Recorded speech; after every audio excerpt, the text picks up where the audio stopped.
So, good morning utro sa inyo tanan mga kabisaya diha. Maayong buntag.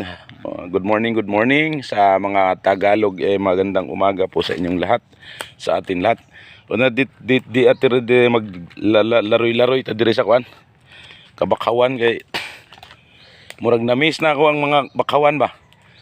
I remember when I was a little boy, sabi nga nila sa English na doon sa amin sa Bisaya ay mahilig din akong magpasyal-pasyal sa mga katunggan mga kabakawan.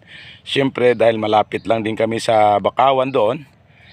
Ang aming area ay parang ganito lang din ang style. Doon kayo sa Kabakawan. Munang murag na miss ko ang ang Kabakawan kay karon kay hunas man dire.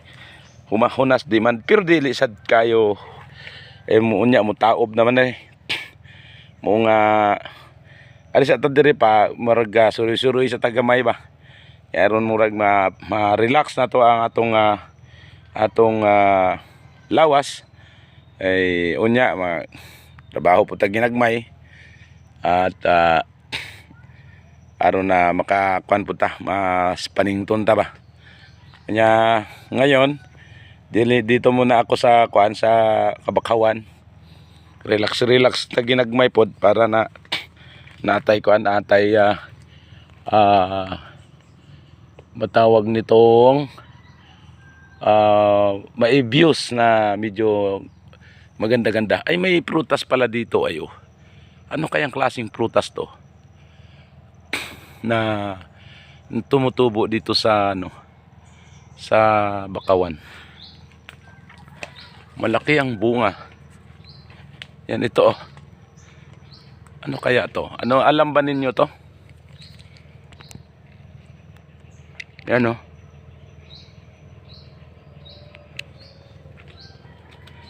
Yan ay. Saan to? Ayan oh. Dako kayo no. Prutas na siya.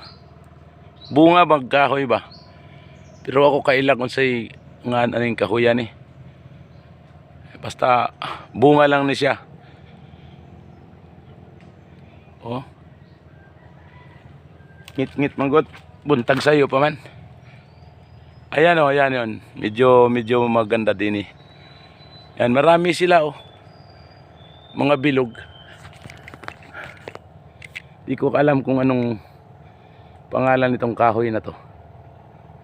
Pero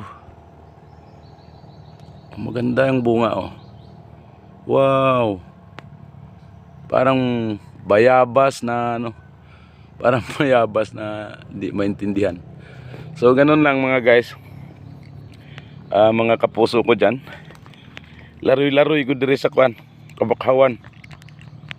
Aron na naatay ko murag na miss ko ang Kabakawan baya.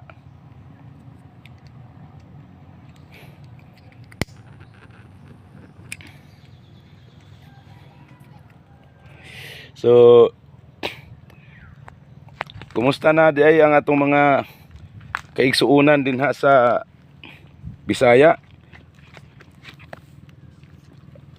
Atong mga kamag-anakan dyan o mayroon pang may kabuti na natubo dito sa Bakawan oh. Yan oh, kabuti, talagang kabuti siya. Pero hindi ko alam kung anong klaseng kabuti yan, bakit nandito sa alat. Yan oh.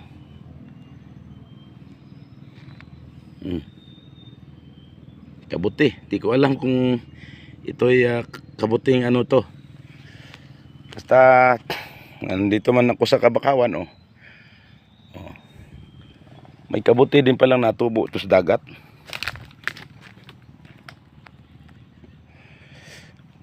Grabe no. Naday siya kabutingan na tubo po dito sa dagat.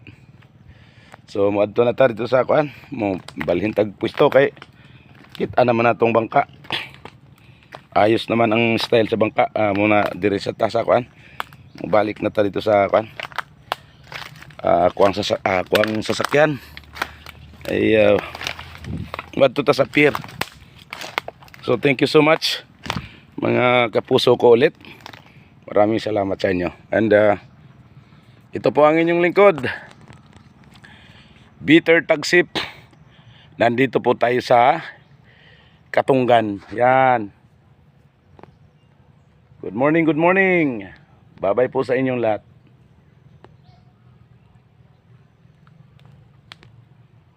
Klaro siguro, no? Okay.